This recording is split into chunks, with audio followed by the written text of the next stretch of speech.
At here na naman tayo sa ating collective reading, 'yan 'no. Siyempre bati muna natin everybody. Hi and hello sa ating mga bagong viewers diyan. My name is Yan, welcome.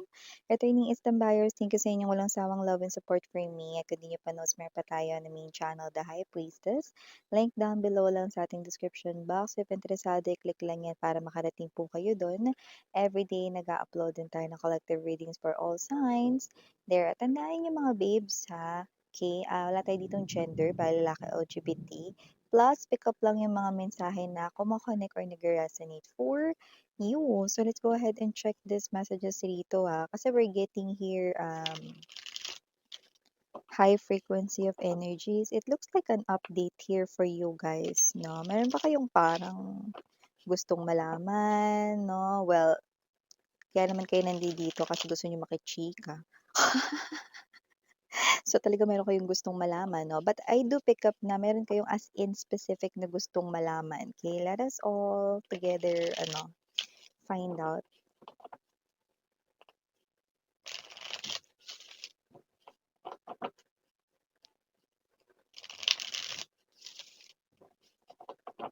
Okay, so let's go ahead and check this messages right here. We have the awakening. This is the hangman. Queen of Wands. Four of water energy. Four of earth, the emperor. I hear Queen of water now. Bottom of the deck, ace of air. King of fire. And the release. Oh, intriguing. So this is what you want to know? Napasimple. Na gusto niyong malaman. Ba't ano ba yan, Miss Yan? No? I do see that this is an update right in here that you wanna know. Okay? Update here na your person. Okay? Kaya kayo dito nagkahiwalay because meron ditong umiksena, may third party pumasok dito sa inyong relationship pumagitna, nag-interfered, mga ganyan, no? But it looks like this person here, no, ay meron ditong, yung person mo ay nagdadala ng confusion sa third party or naging third wheel ng inyong connection. No? Because I do see that with the message dito na coming in pretty strong, okay, the third party rito, no, ay maaring nako-confuse kung talaga bang nakaget over na sa'yo ang iyong person. Yan o, dun dun dun dun. Ay, talaga ba miss yan? We have here that, no, klase ng confusion, no, na parang sana gusto niya rito na maniwala na talaga rito, no, ay naka-move on na sa'yo ang iyong person. Gusto niyang paniwalaan iyon. Okay, pero sa kabilang banda, pakiramdam niya, taliwas ang sinasabi ng person mo sa tunay na nararamdaman nito. Dun dun dun dun. Isa na namang dun dun dun dun with this Four of Earth energy. I do see na hindi magawang mapanatag ng third party or ng third person dito because he or she, no, naalala ko tuloy yung song na, Is it over? Are you really over her? Yun ba yun? Okay. Basta yun na yun, huwag yun nang ipilit. Naalala ko lang naman, di ko narinig, Pero yes, no, yun yung nakikita natin dito. Talaga nga bang, yun ang iniisip ng third party, talaga nga bang naka-get over na sa'yo ang person mo? Kasi nakikita ko rito na parang yung person mo ay nagbibigay naman ng attention sa third party, pero alam mo yung iba talaga yung pakiramdam eh. Kasi I don't know if the third party also believes in tarot or energy readings. So, and I also do not know if yun din ay part ng daily life niya, no? Or baka addict rin siya sa tarot, no? Or maybe naniniwala siya sa universe, no? And all of those things. Okay. I do see that the third party here, malakas yung kanyang pakiramdam. So, alam niya sa loob niya, okay, nararamdaman niya na kahit na sinasabi sa kanya ng person mo na siya lang yung person para sa kanya ngayon, na kapag ka parang meron siya sinasabi or hinihinging pabor, no, lagi nandiyan yung person mo para sa kanya, no, pero nararamdaman niya, bakit ganun? Parang may mali. parang may imbalance, parang merong di tama dito. Parang kahit sinasabi niya sa'kin na mahal niya rin ako, parang hindi ko masyadong ma-feel. Ooh, that's another dun dun dun dun sa party na yun, 'di ba? So with the Four of Water energy, nagkakaroon ng confusion, ano nga ba talaga ito? Kasi parang, alam mo kasi mga babes, no, itong third party nabuhay ito kahit wala pa yung person mo, nabuhay siya na alam niyang tama lagi ang kanyang kutob or pakiramdam. So alam niya sa sarili niya rito, no, na maaaring mataas ang chance or posibilidad na siya ay hindi pa nakaka-move on sa'yo. Ano nga bang totoo, Miss yan? Lumabas ba diyan? Yeah, as you can see, we have the Queen of Fire and the Queen of Earth here. No? I mean, the Queen of Water, pero na-mention ko yung Queen of Earth. So, ibig sabihin, meron pa rito talaga no, na energy na hindi pa nakaka-move on ng person mo sa'yo. And you feel that too, 'no? Akala mo yung curiosity mo na 'yan na gusto mo ng update kasi gusto mo lang makisawsaw, kasi gusto mo lang makichika, 'no? Gusto mo lang makibalita kasi wala lang. Hindi, 'no?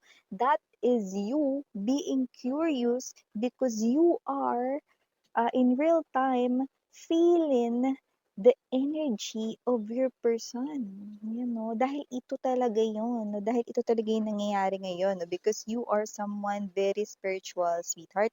You are someone here, no, na mataas ang iyo ritong intuition, highly intuitive ka, no, your intuition ay on point, no, and I do see, no, na mukhang yan na yung gift mo 'no, since noon pa 'no, dati-dati pa, okey, may ganyan ka ng taglay na gift sa iyong self. I do see that whoever this energy is, so this person here are threatened by you, why? Because with the Four of Earth energy, ayaw niya ng pakawalan ng person mo. In fact, gusto niya na yan talaga na naibahay forever. Talaga ba miss yan? Yes. Kaya nagkakaroon dito ng energy na what if hindi pa talaga siya nakaka-move on sa'yo.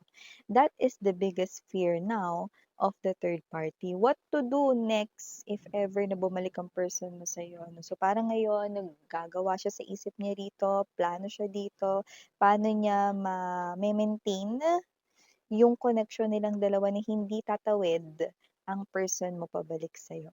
Okay? Because naka-form na siya ng love for your person. Okay? So, are you getting me, sweetheart? Okay, nasusunod mo ba ako? I do see that whoever this energy is, so this person here, even though you and your person are not talking right now, zero or no communication kayo ng yung person, okay, this third party, no, ay nagkakaroon ng feeling na one day maaaring kumunik ang person mo sa'yo rito. Okay? Dahil nararamdaman niya na hindi pa lubusang napapalitan niya ikaw sa puso at isipan ng person mo. Okay? So whatever the case may be, I do see that when it comes to your person here, na nakikita ko dito, that nandun ka pa, may nararamdaman pa siya sa'yo rito. And yes, that's true. Okay, na hindi talaga rito na nasakop pa ng third party ang puso at isipan ng person mo. Okay? So you and the third party, you are both highly intuitive. You are both have this no na gift sa inyong self na pag kayo talaga kinutuban, alam niyo talaga, no? Lalo pag malakas yun, alam niyo yung totoo. Okay, and I do see that the third party right in here 'no, ay nasa punto ng buhay niya ngayon 'no, na, parang gusto niya lagi na parang bantayan, obserbahan yung person mo rito 'no, and ibigay kung ano man dito yung pangangailangan kahit na parang, ito ay maaaring mag-cause ng negative na what's this, negative na na result or outcome for her 'no, or for him, 'yan 'no. Paano yung gano'n minsan? Like let's say, 'di ba gagawin niya lahat. Ngayon kung merong gusto 'tong person mo na ito 'no, eh, what if that expensive 'yon, 'di ba, so bibilhin niya. Eh, paano kung yung susunod na magustuhan bibilhin din niya 'no. So parang magko-cause 'yun ng something negative sa kanya 'no, sa finances niya, pero okey lang 'no, to maintain the connection. Okay, yung airtight na connection, taray. Daming pera yun. So whatever the case may be, okay, yun yung binigay ko example para ma-gets ninyo 'no, mga mahal. na ang third party ay gagawin dito ang lahat 'no, kahit na rito 'no ay maapektuhan ng kanya ritong pangkabuhayan showcase, para lang hindi siya iwan ng person mo. Okay, sabihin na natin let's get straight to the point din, na meron rin naman talagang feelings ang person mo for the third party. Pero like what I've mentioned 'no, seconds ago, na ang iyo ritong person 'no, ikaw pa rin ang mas matimbang, ikaw pa rin ang kanyang mas mahal, ikaw pa rin ang laman ng kanyang isipan higit ngayon. Kaya, okay, ang third party ramdam din 'yun at ikaw ramdam mo rin 'yun. Kaya kung parang feeling mo na gusto mo lang makibalita ganyan 'no, hindi 'no. Kasi ramdam mo yung person mo, ikaw pa rin ang hanap ng pusong ligaw. Alam mo kapag ano nga, eh, if ever lang ha, na ikaw yung unang magpaparamdam dito matataranta 'to, eh, Eh, hindi lang ang third party ang matataranta, kundi pati ang person mo rito, ayan 'no. So if you think nakalimutan ka na ng person mo, I don't think so. I do see that your person here 'no, could be hindi lang malinaw sa kanya rito 'no, kasi hindi niya rito na i-analyze yung own feelings and emotions niya rito. Pero once na gawin niya yun, malalaman niya 'no, na ikaw talaga rito ang kanyang mahal pa rin, okey? Nakikita natin dito. Okay, so I do see na yung person mo rito ay parang marami ditong mga pinagkakaabalahan. Wow, busy, hectic ang schedule niyan. So, nakita natin dito 'no, na yung person mo dito ay maraming ganap sa life. So, dun siya nagfo-focus kaya hindi niya magawang makapag-focus sa sarili niyang emosyon. But once this person here gawin yon, tapos ang usapan B, yan o, ang person mo ay walang ano-ano, okay, ito ay, magkakandara pang bumalik sa'yo. Talaga ba miss yan? So I do see that your person here could be ang nakikita niya ngayon is kung sino yung nasa harapan niya, but it doesn't mean na kung sino yung nasa harapan niya siyang kanyang mahal. 'Di ba? Kasi alam mo yung third party hindi yan makakaramdam ng ganyan kung siya ang, nakakahigit or siya ay ang pinaka minamahal or laman ng isipan ng person mo, okey? Kasi dito ang energy ng third party mga babes 'no, ay hindi rito putchu-putchu. Paano putchu-putchu? Hindi basta-basta.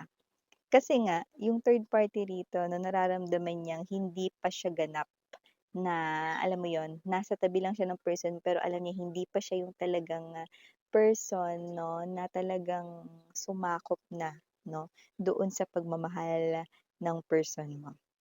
Ikaw pa rin yung B, yun, 'di ba? So whatever the case may be, Ace of Air energy, that's the truth. Your person here 'no, ito yung kanya rito 'no, na deep feelings and emotions, okay. Might not be hindi lang siya aware doon, pero yun ang nakikita ko. King of Fire, I do see 'no, na in your energy naman, sweetheart, nakita ko dito na umaaligid-aligid sa'yo, Maaaring ito ay may gusto sa'yo, baka nag-uusap na kayo nito, baka alam mo na rin dahil mataas din ang kutob mo dito ano. This guy or this woman right in here 'no is Chuan Saram, a good person. And nakikita ko rin dito 'no na itong person na 'to 'no ay may chance na once na maging close kayo niyan kung, bibigyan mo siya ng pagkakataon, ay puwedeng ma-develop ang inyong connection at maaaring ito ay mapunta or, maging, lovers kayong dalawa. Ayan, yung nakikita ko dito. And also, okay, meron ditong parte kung saan baka meron pa kayong mga ano diyan, tawag nito, mag-general clinic. May mga kagamitan pa kayo diyan na puwedeng bigay ng ex ninyo 'no, na hindi niyo namamalayan kasi hindi kayo naglilinis. Eh, kailangan niyo na itapon 'yon or ipamigay. Ay, bakit miss 'yan, magagamit pa 'yun, 'wag natin dinadamay ang mga bagay, ano. Alam mo mga mahal, of course, you still have your free will, but energy ay energy. Energy sticks, 'yan 'no, kahit sa objects. Money is an energy, yeah, that's true. Yang suklay mo may energy, yes, that's true. Yung ginagamit mo may energy, yes, that's true. And yung iba sa inyo maaaring kayo ito iniisip ninyo, alam mo miss yan, gusto ko yung new love na yan eh. Pero masyado yung mailap sa akin ngayon eh, because that is Also, one of the reasons why hindi pumapasok yung new love mo, baka nandiyan pa kasi yung love letter ng ex mo 'no, na nanggoyo sa'yo, punitin mo na 'yan, sunugin mo na 'yan, tapon mo na B 'no, or ipaagos mo sa hangin. Ipaagos sa hangin, ipasabay sa hangin, 'di ba? Lakasan mo yung ihip 'no, gumamit kang electric fan, 'di ba? O kaya naman mga babes 'no, kung yang bagay na 'yan ay puwede pang magamit ng ibang tao, just donate it, okay? Dahil ang energy na 'yun 'no, ay nakakapit sa bagay na 'yun. Kahit laban mo 'yan, 'di matatanggal diyan. Kahit hugasan mo 'yan, sabunin mo 'yan, 'di yan matatanggal, okay. So yan mga babes 'no, initials na tayo, we have here capital letter C, capital letter T, capital letter P, capital letter N, capital letter R, capital letter E, capital letter O, capital letter B as in boy, and capital letter S. For small letters, we have A, D as in dog, E, H, J, R. For our maaring dalawa daw ito, so just take only what resonates. I, and last but not the least, C. So ito yung mga mensahe right here for you guys. Again, I'm Yuriana Annie. Sarang Hayo Love and Light. And